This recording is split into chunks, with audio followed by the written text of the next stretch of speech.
그 당시에 대통령 윤석열, 법무부 장관 한동훈, 법무부 차관 인호공, 그리고 지금 뒤에 계신 권순정, 또 이번 인사를 직접 담당했던 김현우 모두 다 이 시기에 있었어요.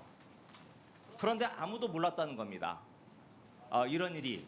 이 많은 사람들이 모르고 정순신 혼자 언론에 대응했고 혼자 감췄다는 이야기가 되는 건데, 자, 정순신 케이스를 말고 일반적으로 언론에서 저 정도로 취재가 들어오면 당연히 통상적으로 상부에 보고하고 하는 게 일반적인 법무부의 관행이고 업무 준칙 아니겠어요?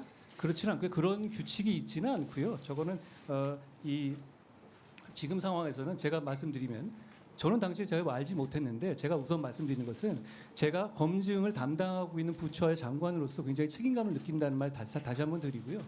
그런데 위원님 생각을 해보시죠. 만약에 정부가 알고도 그거를 인사를 밀어붙인 거라면 논란을 감수한 걸 텐데 하루도 안 돼서 그거를 철회할 리가 없죠. 그리고 아니죠. 알고 있었는데 그냥 모르고 넘어갈 수 있을 거리라고, 구렁이 담 넘어갈 수 있을 거라 생각하다가 들키니까. 아니, 위원님 말씀대로 이렇게 파다했다면서. 그런데 어떻게 들키고 넘어갑니까?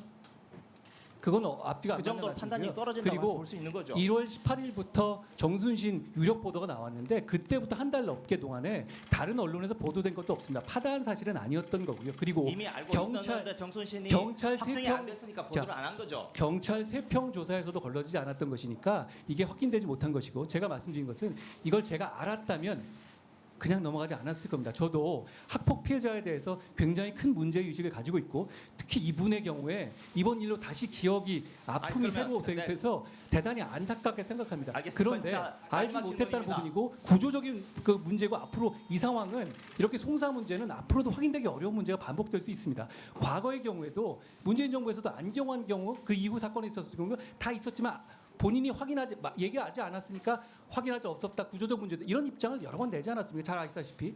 자, 이 문제는, 인사 검증의 문제는 너무 강도를 아주 극도로 높이게 되면 사찰이라든가 개인정보의 문제가 생기게 되죠. 그리고 이걸 낮추게 되면 이런 문제가 그물이 생기게 되고, 그 중간에 조화를 찾아야 되는 것인데, 제도 개선 면에서 여러 가지 점을 대통령실 중심으로 준비하고 있습니다. 그렇지만 이제 이게 수사권이 없는 상황에서 어떤 영장으로 보는 게 아니라 본인의 동의와 본인의 선의에 기대해서 하는 검증이기 때문에 그런 한계는 있을 수밖에 없다는 점, 그건 분명하다는 점을 말씀드립니다. 네.